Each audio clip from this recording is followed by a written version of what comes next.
As long as we could believe with Descartes that if we knew something clearly and distinctly, we knew it, we were okay. But then when the suspicion crept in from the direction of Freud that we could know something, but it would really be a forbidden piece of our sexual history, prohibited and thus channeled in another direction, that was bobbling out of our little lips, then, and that consciously we'd never admit it. I mean, I'm, by the way, not being a full-blown Freudian, I do believe sometimes pencil is just a pencil.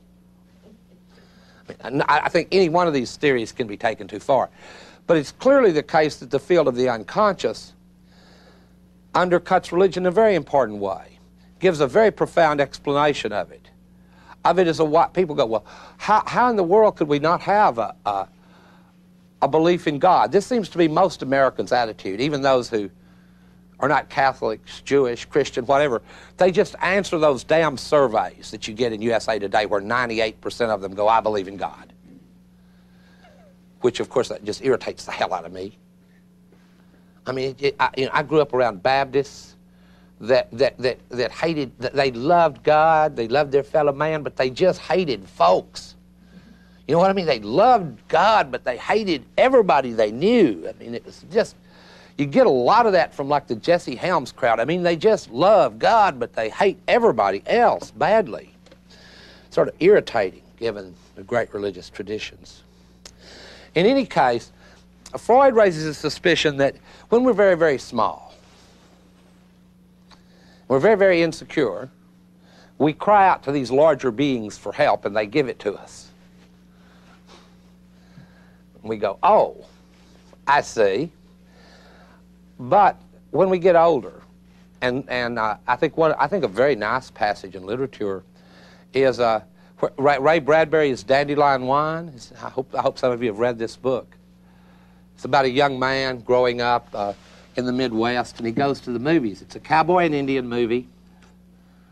He looks up on the screen, and he's about 12, whatever, and he sees an Indian being shot. And for this, he goes to cowboy and Indian movies all the time, but today it occurs to him, Douglas, that he too one day will die.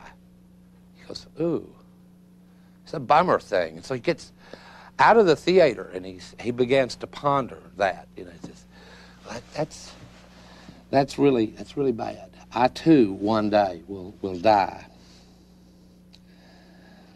Well, that kind of insecurity that we all have. I mean, the only democratic institution, contrary to popular political theory in the world, is death. Utterly democratic, seems to me.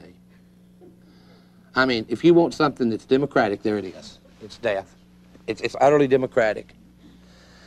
It seems to me that young Douglas is going to go to his mom and dad and they'll talk to him about it and explain how it fits and so on.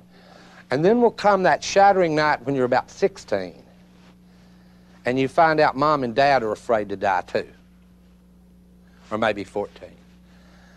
And, you know, on a Freudian account, it's not accidental that that's the time at which you reach out for large and invisible fathers to protect you, and mothers. But, and you know what? That's an elegant suspicion. It is not an argument. It's an elegant suspicion. In fact, when you look at the iconic significance of churches, you know, the Father, the Son, the Holy Ghost, the family values stuff, you know. I mean, I hate to sound cynical, but as Freud says, the whole thing is so patently infantile, so obviously infantile, that to anyone with a love of humanity, it's just sad to think that most people will never rise above this view of life. Well, when you've had a snotty German talk to you that way, you begin to suspect he may be right, and this is one of the masters of suspicion. Marx comes at us from a different direction.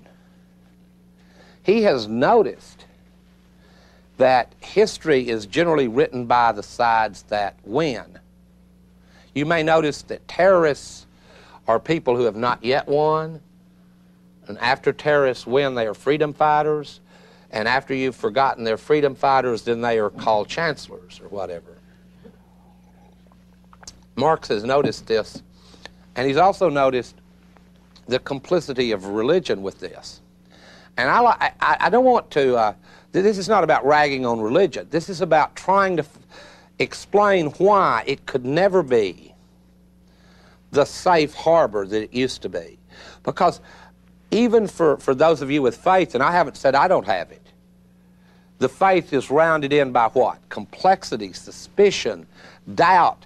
And I'm not talking now about doubt whether I doubt my faith. No, I mean doubt that even if you unconsciously don't doubt it, you're still screwed up. You're wrong. That's the problem of false consciousness. That's why it's severe. As you can be absolutely clear you have no doubt, and it could be just a pure, abstract cultural mechanism, and not you. And not you. In the case of Marx, what's being masked is economic interest. I mean, this insight has belonged to our culture too. I think many of you will be familiar with Joe Hill's song, "You'll get pie in the sky when you die." And there is a certain style of American religion, I call it the Billy Graham style. I don't dislike Billy, but it is notable that Billy Graham, plays golf with the Pharaoh. I mean, that's not like Moses leading his people out of bondage. I mean, Moses didn't play golf with the Pharaoh and pray over the Pharaoh's troops. It's just a confusing thing when you see that. It's not like the story, exactly. It's hard to imagine Billy Graham being crucified, although I've suggested it on occasion. People don't seem to listen. I try. I mean, I'm not saying there aren't any religious figures that are significant in the 20th century. There are. Magnificent ones like Gandhi, Martin Luther King. They appear as rare exceptions. Rare exceptions. I mean, there are still people that try to lead their people out of bondage. Not everybody plays golf with the Pharaoh.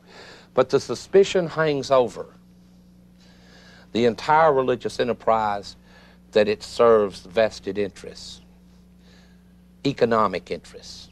To be blunt with Marx, and I enjoy a blunt account of everything, that they are involved with that shit called money. The fundamental criticism Marx has of capitalism is correct. Communism is stupid, but the fundamental criticism is correct. And that's that our being is shaped by that murder, that yuck called money. Still is. Now, does that reduce complexity? No, not anymore, it doesn't. Money flows around the world in tiny little circuits. We carry it in our pockets in little computer cards. We beg for it. We have like one little note on our credit history and we can't get a loan for a car. It's just, even money isn't simple anymore. I mean, some people pray for the day when there used to be highwaymen. You could at least stop a coach and go, "Give me your money," and get money. But now, you can't even go to the bank and get it. And I thought they had money at banks, but no, they don't. You go in, "I'd like some money." "No, we don't have it. Sorry." You don't know where to go then, right? It's confusing. This is complexity. Okay, the third critique of religion comes from Nietzsche, and it's about the reversal that comes about when the religious, as it were, trick themselves about what they're really doing. And I think that there's some great examples of this, and I'm going to go for the easy examples since I'm running out of time, okay? Is that fair enough? I'm running out of time for the first lecture. I'll go for the easy examples. And the easy examples, of course, are Christian televangelism, although subtler forms of this are always possible. It's like television.